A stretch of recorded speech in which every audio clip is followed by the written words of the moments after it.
9 experienced hikers climbed into one of the most unforgiving mountain ranges on Earth. They were young, strong, highly trained. Every one of them knew how to survive temperatures below minus 30 degrees Celsius. But none of that mattered. Weeks later, rescuers found their campsite. Their tent had been sliced open from the inside, their boots left behind, their footprints led barefoot into a frozen wilderness. Some of the hikers were found lying beneath a lone cedar tree. Others were discovered months later, buried under nearly 4 meters of snow. Several had catastrophic internal injuries. One was missing her tongue. Yet investigators found no evidence of another person's attack. More than 65 years later, people still ask the same question. What happened on Dyatlov Pass? The place where it happened lies deep inside Russia's northern Ural Mountains. Even today, it remains isolated. Not during winter. Temperatures can fall below minus 30 degrees Celsius. Winds become strong enough to erase tracks within minutes. A simple mistake can become fatal. In 1959, this wilderness was even more remote. There were no satellite phones, no GPS, no helicopters waiting nearby. Once an expedition disappeared, the mountain decided when it would be found. Today, millions know this place by one name, Dyatlov Pass. But in February 1959, that name did not exist. It would only be given after the tragedy in memory of the expedition's leader, 23-year-old engineering student Igor Dyatlov. To understand why these students chose such a dangerous journey, you have to understand the Soviet Union of the late 1950s. Mountaineering wasn't just a hobby, it was a symbol of endurance. Universities encouraged students to push beyond ordinary limits. Completing a category III expedition, the highest certification available at the time, was considered an elite achievement. Igor's group wasn't chasing fame. They were chasing excellence. This wasn't a group of reckless adventurers. They were among the most experienced young hikers at the university. Engineers, radio specialists, students, R. Akronto, ski instructors. Every member had already completed demanding winter expeditions. They trusted each other completely. None of them believed this would be their final journey. Before leaving, the group posed for photographs. They laughed, smiled, joked with one another. Looking at those images today, it's impossible not to wonder, did any of them notice something that would later seem important? Or was this simply another adventure? Just like all the others, the official investigation eventually concluded with a phrase that became almost as famous as the mystery itself. The hikers, investigators wrote, died because of a compelling natural force. But what did that mean? An avalanche? Extreme weather? Something no one had anticipated? Or was it simply a conclusion reached because no one could know exactly what happened that night? More than 6 decades later, researchers are still debating the answer. This is not a ghost story. It is not a legend. It is a real expedition, real people, real evidence, and one of the most enduring mysteries in modern history. This is the Dyatlov Pass incident. Most mysteries are remembered for what happened. But before there was a mystery, there were people. 9 young men and women with plans, ambitions, friendships, and futures. History often remembers them as the Dyatlov Group. But that name hides an important truth. Each person carried a different story, and each story ended on the same frozen mountainside. At the center of the expedition stood its leader, 23-year-old Igor Dyatlov, an engineering student known for discipline, intelligence, and meticulous planning. Friends described him as calm under pressure, the kind of person who solved problems instead of creating them. Igor wasn't chosen by chance. He had earned the trust of everyone around him. If something went wrong in the wilderness, people expected Igor to find a solution. And that is exactly why what happened later is so difficult to understand. 22-year-old Zinaida Kolmogorova was one of the strongest personalities in the group. Energetic, fearless, friendly.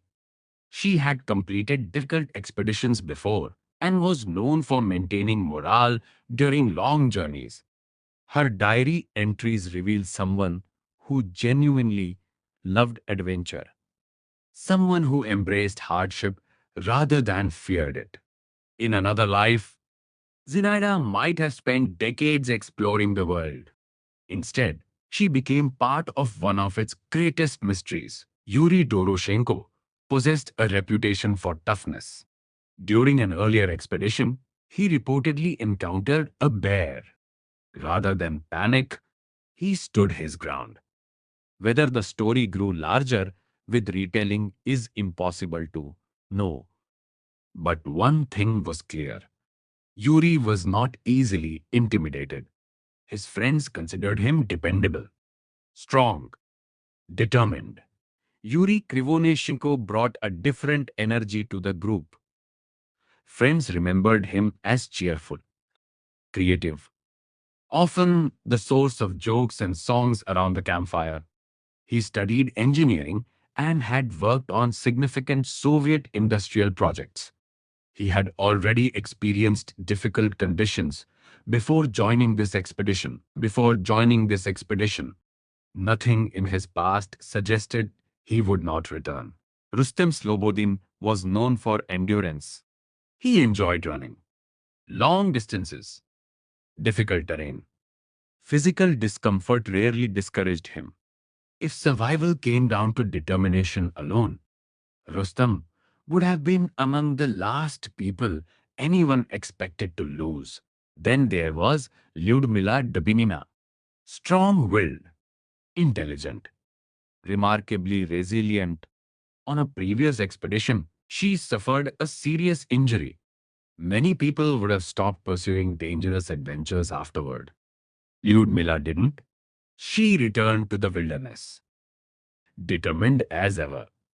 Her courage would later become one of the most discussed aspects of the tragedy. Alexander Kolevato approached life differently, quiet, analytical, focused. He studied nuclear physics. Friends viewed him as thoughtful and dependable. In a group filled with strong personalities, Alexander often became the steady center. One member stood apart from the others. 38-year-old Semyon Zolotario, older, more experienced, a military veteran. While most of the expedition consisted of university students, Semyon belonged to a different generation. Yet, he fit in quickly. He joined the expedition shortly before departure. No one knew his presence would later fuel countless theories, most of them unsupported by evidence. The ninth member was Nikolai Thibault Brignol, an engineering student with a reputation for optimism. Friends remembered his sense of humor, his willingness to help, his confidence. Together, the nine hikers represented something larger than themselves: youth, ambition, curiosity. They were not victims yet. They were explorers, standing at the beginning of a journey that would eventually become known around the world. 23rd January 1959. The journey began not with fear, but excitement. The nine hikers boarded a train leaving Sverdlovsk. Their destination lay hundreds of kilometers to the north, beyond towns, beyond roads, beyond the reach of ordinary life. They carried cameras, notebooks, skis, and enough supplies for weeks in the wilderness. Looking at the photographs today, nothing appears unusual. No warning, no sense of impending disaster, just friends beginning another adventure. Over the next several days, the group traveled through small Soviet settlements. They laughed, sang songs, shared meals, wrote diary entries, and took photographs. These records would later become invaluable because they captured something investigators desperately needed: the expedition's final known moments. Eventually, the hikers reached a small logging settlement called Vizai. For them, it was simply another stop. For history, it would become something else. The last populated place where all 9 hikers were seen alive. Originally, there were 10 members. One of them was Yuri Yudin. Unlike the others, Yudin would survive, not because he escaped danger, but because fate intervened.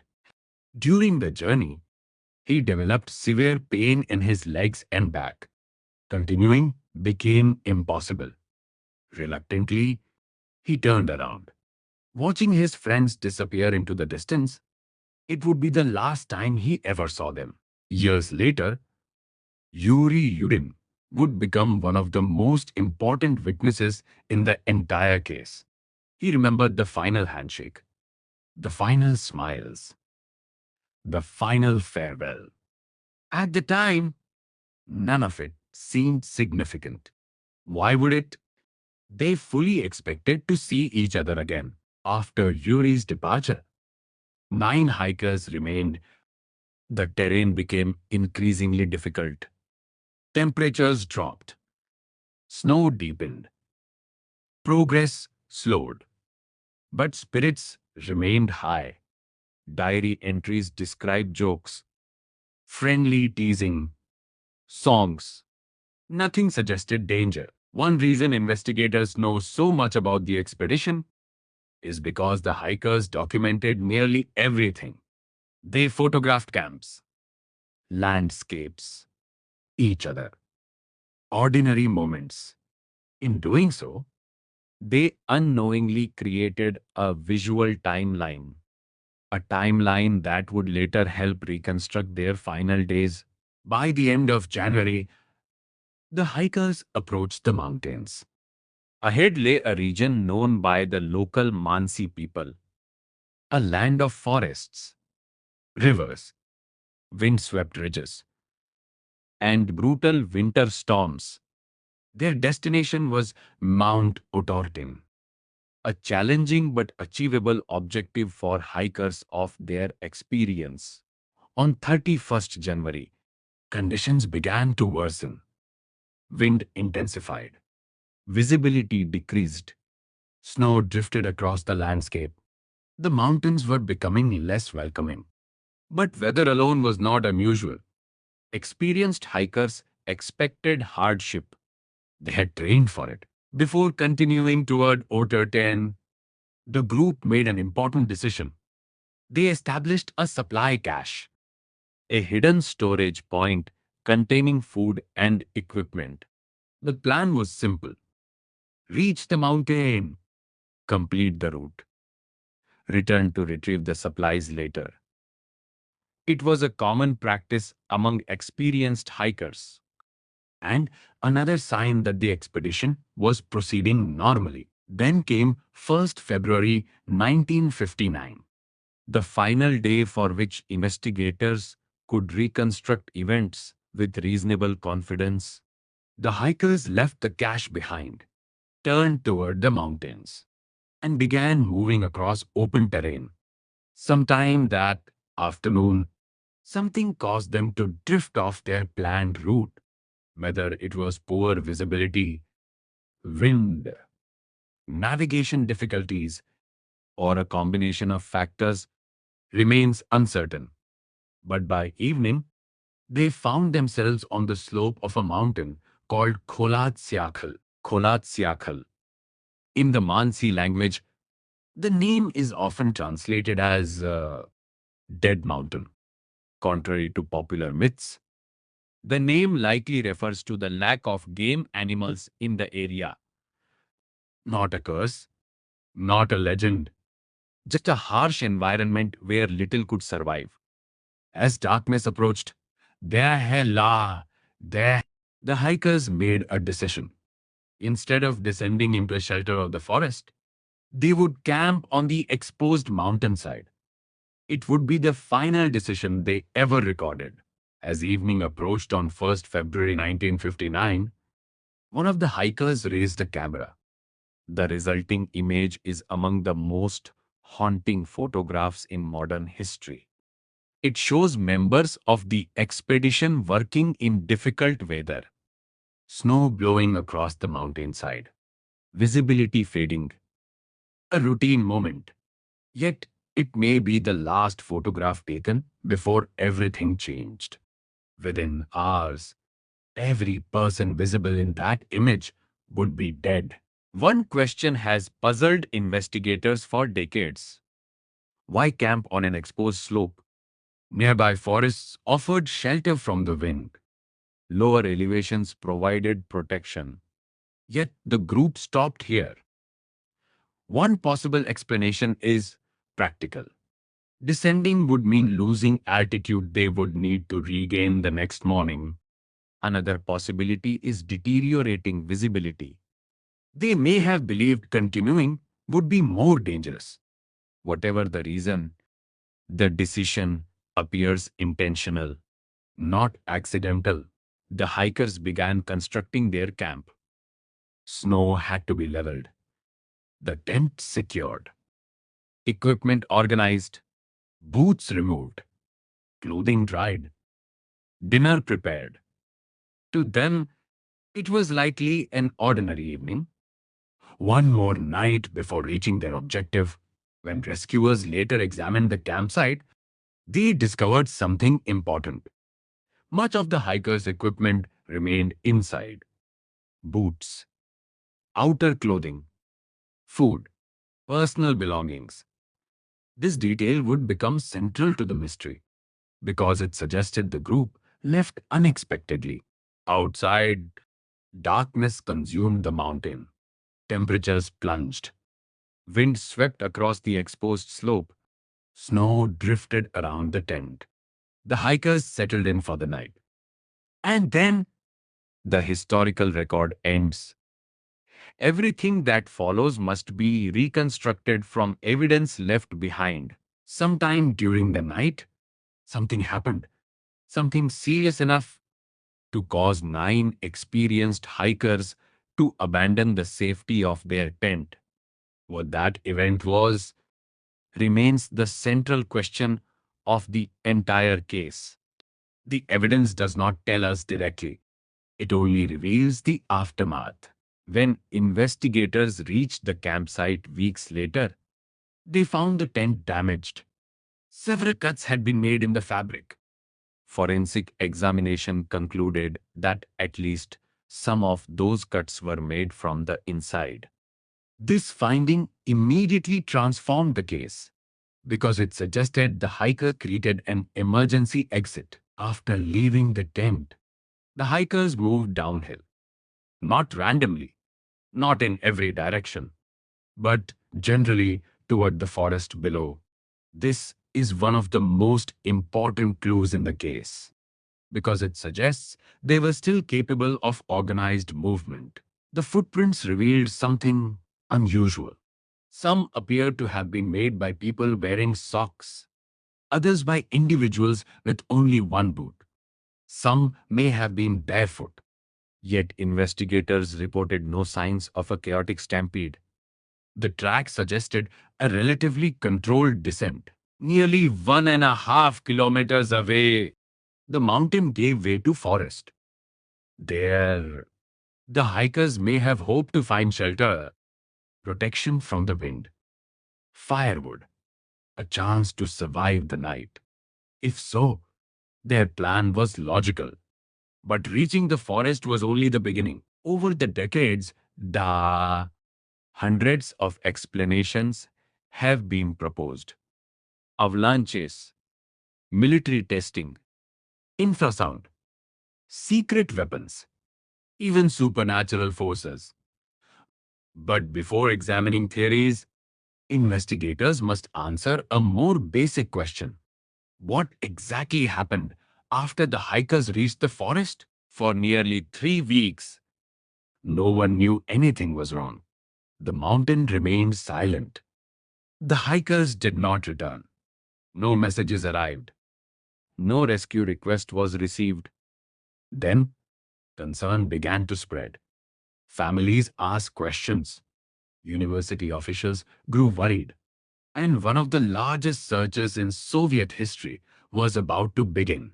The hikers were expected to send a message after completing their route, but no message came.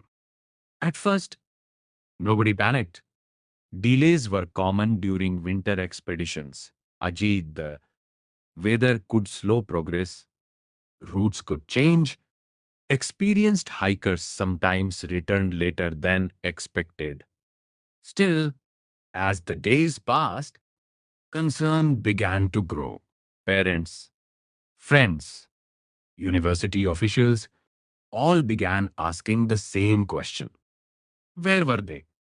Eventually, pressure mounted, search teams were assembled, students volunteered, experienced hikers joined, military personnel would soon become involved.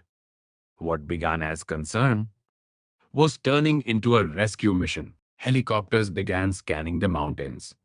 Vast expanses of snow stretched in every direction. White, silent, empty. Somewhere beneath that frozen landscape, answers waited.